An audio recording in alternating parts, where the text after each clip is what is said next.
kabar Anda pemirsa? Selama 24 menit ke depan kami menghadirkan berbagai kisah inspiratif dalam keberagaman budaya.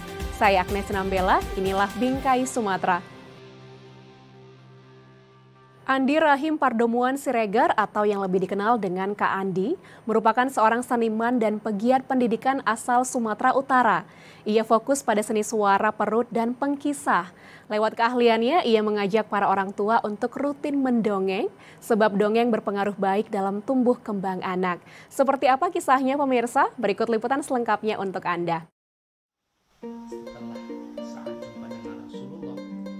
Inilah Andi Rahim Pardomuan Siregar, atau yang akrab disapa Kak Andi. Sosok muda dan energik asal Sumatera Utara ini merupakan seorang seniman dan pegiat pendidikan di dunia anak Indonesia. Ia adalah pendongeng yang menggunakan teknik ventriloquisme atau seni suara perut. Keterlibatannya di dunia dongeng ini sejalan dengan profesinya sehari-hari yang merupakan seorang guru.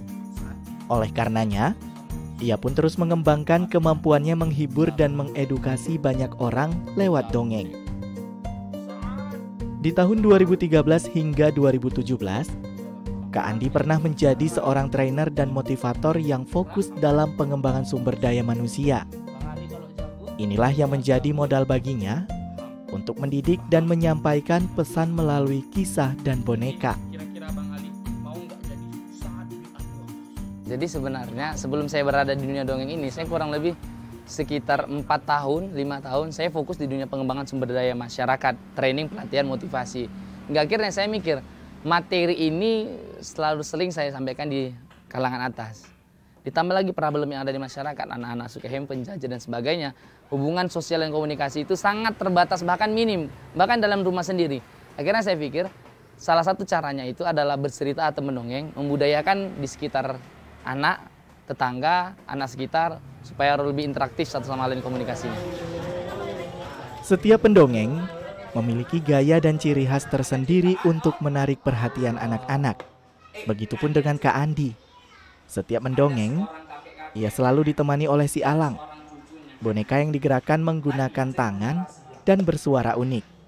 Boneka inilah yang menjadi media sekaligus lawan bicaranya saat mendongeng. Berbekal kemampuan ini, kini Kak Andi terus berkeliling daerah maupun kota untuk memberikan edukasi melalui kisah dengan teknik ventriloquisme. Ia juga pernah berkesempatan menjadi pemateri di radio dan stasiun televisi di kota Medan. Kini Kak Andi menjadi salah satu sosok yang digemari kalangan anak-anak di Sumatera Utara, khususnya di kota Medan, Deli Serdang, dan sekitarnya.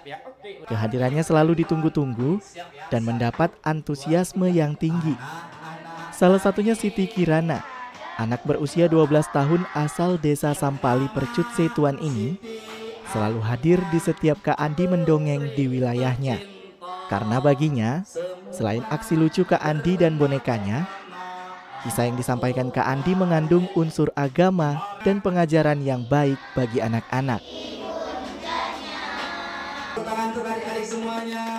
Tanggapan Kirana, Kak Andi itu orangnya baik, terus lucu, dan bikin para santri dan bikin para murid di sini bikin senang.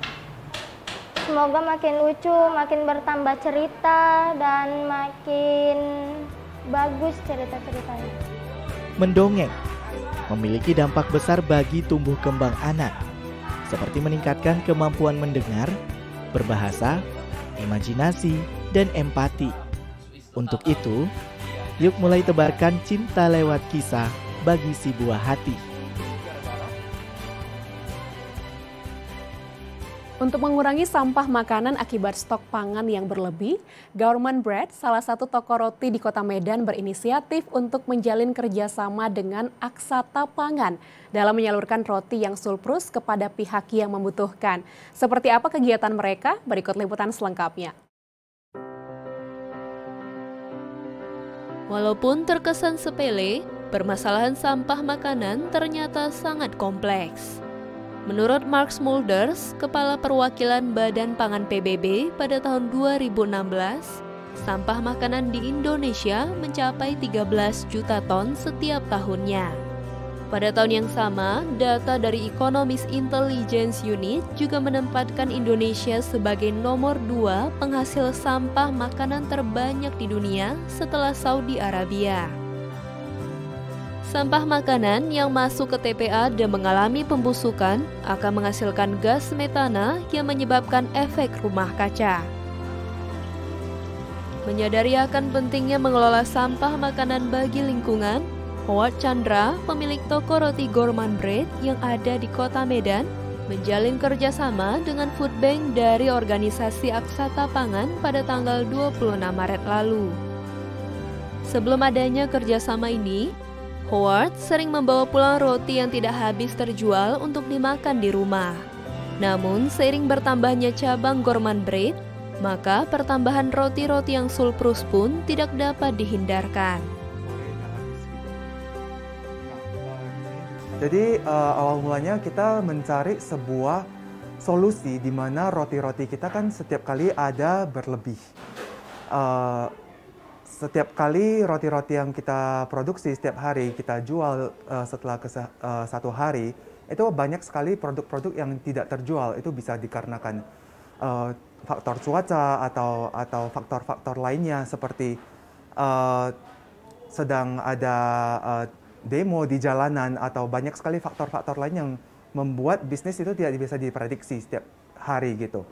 Jadi dari situlah memikirkan gimana sih kalau misalnya sisa dari roti-roti ini yang masih sangat layak dijual itu bisa disalurkan ke mereka yang membutuhkan gitu.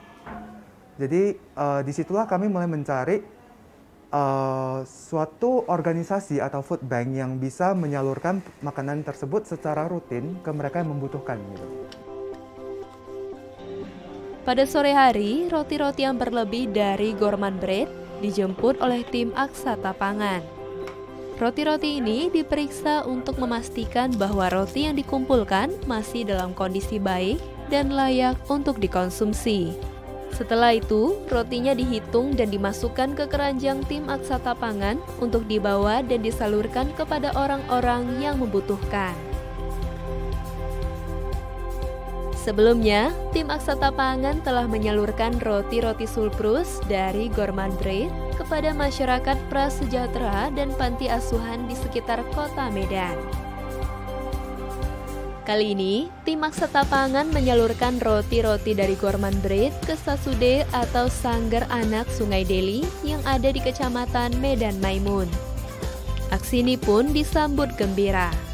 Diharapkan makanan ini dapat menjadi nutrisi tambahan untuk adik-adik yang tinggal di tepian Sungai Deli. Kita memang di Kota Medan baru ketahanan pangannya sudah 80%, tapi kan masih ada 20% yang tidak tahan pangan gitu. Jadi kita berinisiatif untuk membantu yang pihak 20% itu gitu. Makanya kita membangun food bank ini.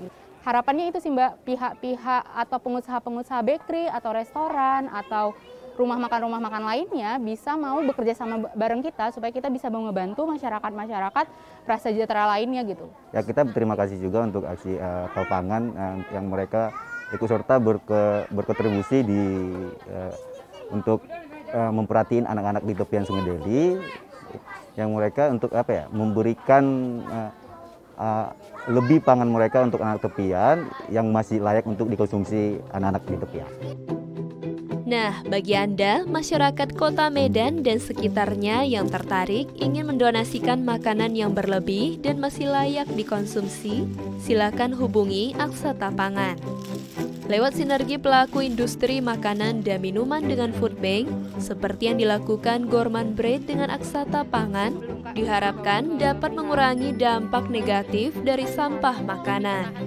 Aksi ini juga dapat mengentaskan kelaparan, sekaligus membantu meningkatkan ketahanan pangan.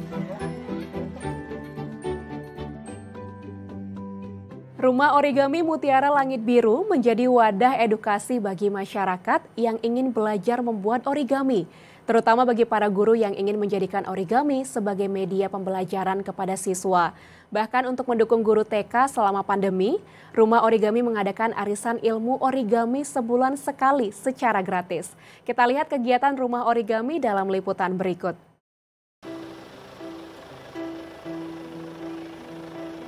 Berdiri pada tahun 2009, Rumah Origami Mutiara Langit Biru merupakan sarana edukatif dan kreatif bagi guru, anak-anak, pelajar, dan masyarakat umum yang ingin mengenal serta mengembangkan origami. Rumah Origami didirikan oleh Nani Susilawati, mantan guru TK sekaligus pegiat origami. Nani menjadikan kediamannya yang berada di Jalan Kasmala nomor 147 Medan Selayang sebagai lokasi Rumah Origami. Ada berbagai kegiatan yang dilakukan di Rumah Origami Mutiara Langit Biru. Di antaranya, pelatihan untuk anak usia dini, kreasi origami bunga yang dapat dijadikan buket atau karangan bunga, lalu kegiatan origami kreativitas, di mana peserta diajarkan membuat berbagai kreasi origami yang unik dan bermanfaat. Origami ini harta karun sebenarnya bagi seorang guru, ya, karena banyak sekali manfaatnya.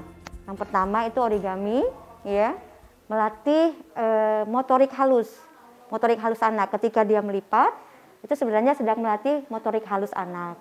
Yang kedua, melatih keseimbangan otak kiri dan otak kanan. Kemudian berikutnya adalah membentuk karakter anak.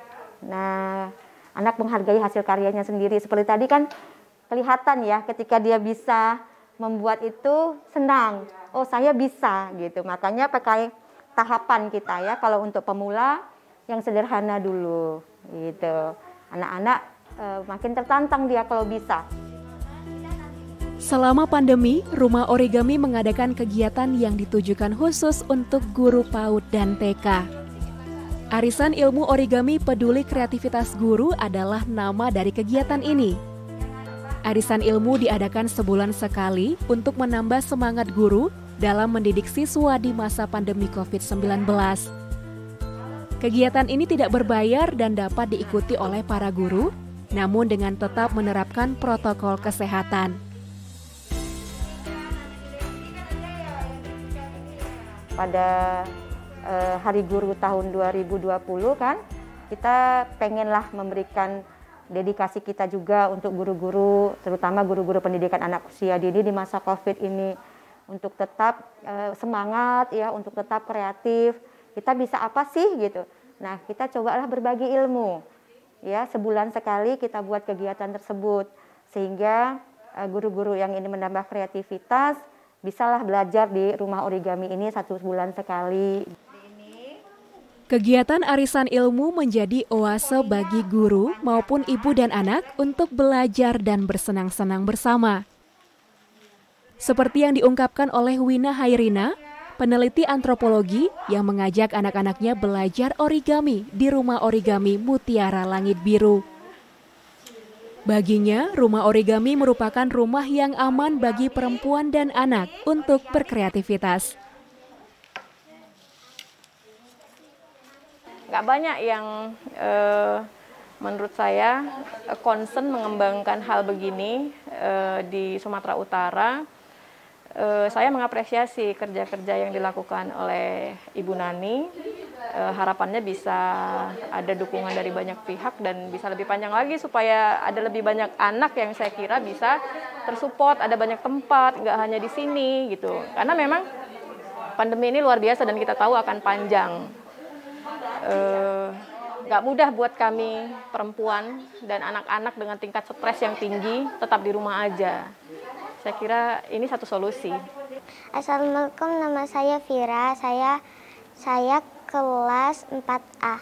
Jadi selama 1 tahun belajar origami, Vira udah bisa buat apa aja? Buat love, buat burung, sama buat orang. Ada susahnya nggak sih deh kalau buat origami? Ada. Apa?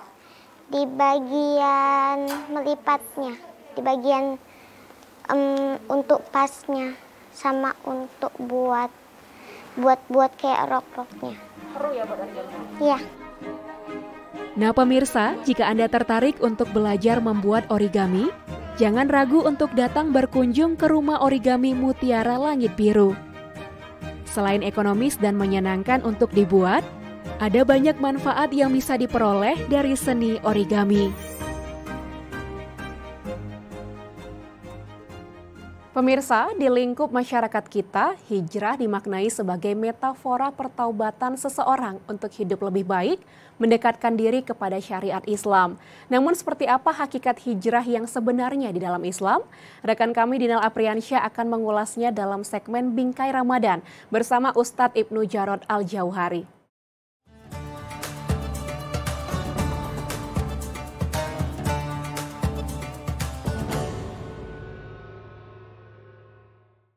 Assalamualaikum warahmatullahi wabarakatuh. Halo pemirsa Bingkai Sumatera, saya Dinal Apriansyah dalam Bingkai Ramadan. Nah, kali ini kita akan membahas topik yang cukup menarik khususnya di kalangan pemuda, yakni hijrah. Yuk langsung aja kita berbincang dengan Ustadz kita, Ustadz Ibnu Jarod Al-Jauhari atau yang kerap disapa Uja. Assalamualaikum Ustadz. Waalaikumsalam warahmatullahi wabarakatuh. Gimana kabarnya nih Ustadz? Alhamdulillah sehat. Nal sehat? Alhamdulillah juga sehat Ustadz. Nah Ustadz, langsung aja nih, saya ingin tahu nih Ustadz, pemaknaan hijrah dalam Al-Quran dan hadis itu seperti apa Ustadz? Ya, baik. Bismillah, walhamdulillah, wala ilaha illallah, wallahu akbar, wala hawla wala quwata illa billah. Hijrah, pemuda hijrah, insyaallah. Ini topik yang sangat menarik kali untuk kita mengedukasi pemirsa. Di dalam Quran sendiri Allah Subhanahu wa taala mengatakan dalam Quran surah Al-Baqarah 218 Allah Subhanahu wa taala berfirman, A'udzubillahi minasyaitonir rajim. Innal ladzina amanu wal ladzina hajaru wa jahadu fi sabilillah ulaika yarjuna rahmatallah wallahu ghafurur rahim. Kata Allah gini, sesungguhnya orang-orang beriman, orang-orang yang berhijrah dan orang-orang yang berjihad di jalan Allah, ulaika yarjuna rahmatallah. Mereka itu ingin kembali bertemu dengan Allah. Allah Maha Pengampun lagi Maha Penyayang. Jadi, mafhum mukhalafah, pemahaman terhadap ayat ini untuk kita, ketika kau ingin mendapat belayan kasih sayang dari Tuhan, dari Allah Subhanahu wa taala, dapat ampunannya, maka 3 yang harus kau lakukan. Iman, hijrah, jihad. Nah, kali ini topik kita hijrah. Hijrah itu secara maknawi berpindah dari satu tempat ke tempat yang lain. Harusnya orang-orang muhajirin untuk berhijrah dari Mekah ke Madinah.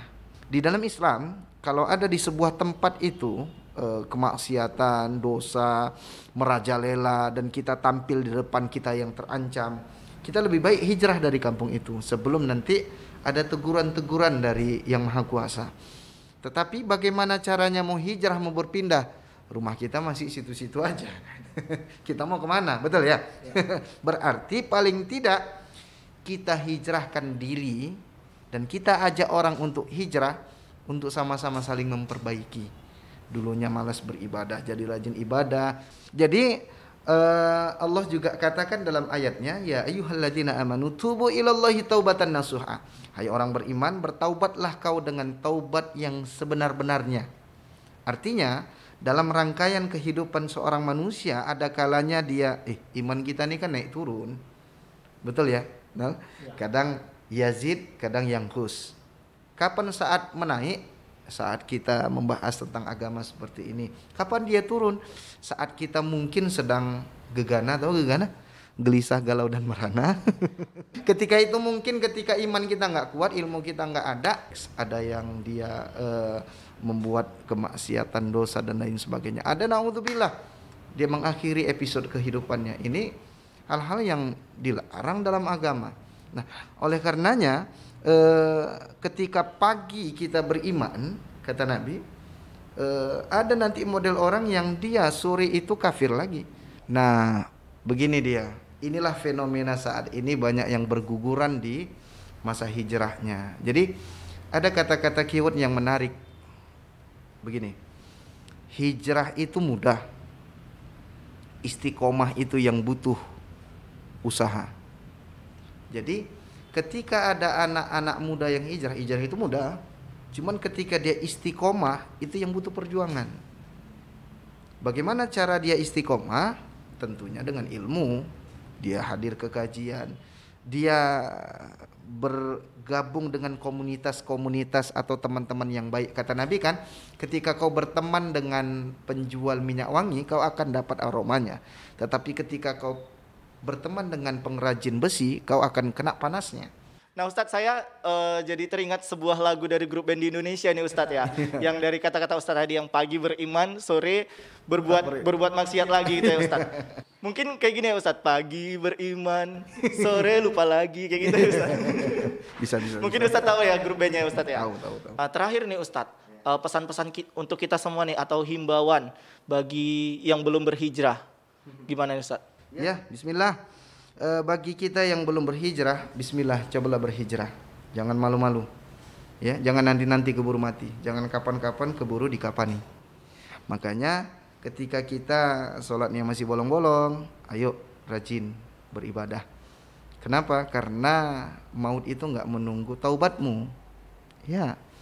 Maka oleh karena itu, para pemuda, ayo segera langkahkan niatmu untuk berhijrah, untuk melakukan hal yang lebih baik lagi. Jadilah kita pemuda-pemuda yang sabwah, kata Nabi. Enggak mengutamakan hawa nafsu. Maka satu di antara 7 golongan nanti yang di hari kiamat akan mendapatkan naungan, di mana tidak ada naungan selain naungan dari Allah Subhanahu wa taala, itu pemuda yang tumbuh taat beribadah. Pemuda yang hatinya terkait dengan masjid. Makanya ada tips. Kalau pemirsa pengen mencari calon imam, calon suami, cari yang sholat subuhnya jamaah di masjid. Protes dia, 3 bulan ku cari ustadz, kakek-kakek semua katanya. Jarang ada anak muda yang istiqomah di masjid. Ketika dia udah hijrah, cari kawan-kawan komunitas dia hijrah, kemudian istiqomah. Jadikanlah pesan dari Imam Hasan Al-Basri, seorang ulama kalangan tabi'in, ketika keluar rumah, dia akan memandang orang yang lebih tua, dia akan katakan sama dirinya, dia lebih baik daripada aku karena dia duluan hidup banyak melakukan ibadah ketimbang aku. Dan dia akan melihat orang yang lebih muda, dia akan katakan sama dirinya, ini anak dosanya paling sedikit ketimbang aku. Kenapa? Karena aku duluan hidup, mungkin aku banyak melakukan dosa. Ingat 2, lupakan 2. Ingat kebaikan orang sama kita dan lupakan keburukan orang sama kita. Ingat keburukan kita sama orang dan lupakan kebaikan kita sama orang, sehingga hidup kita terus melakukan kebaikan dan menebarkan cinta kasih dalam kehidupan kita. Masya Allah Ustadz, luar biasa ya Ustadz. Semoga ini bisa menjadi suri tauladan kita untuk terus berhijrah ya. Khususnya juga saya nih Ustadz ya. Saya juga, sama kita. Nah pemirsa, demikian tadi bincang-bincang kita bersama Uja. Semoga bermanfaat. Selamat menunaikan ibadah puasa. Wassalamualaikum warahmatullahi wabarakatuh. Sekian program Bingkai Sumatera, saya Agnes Sinambela pamit. Jaga diri Anda dengan menerapkan protokol kesehatan dan tetap semangat menyebarkan kebaikan. Sampai jumpa.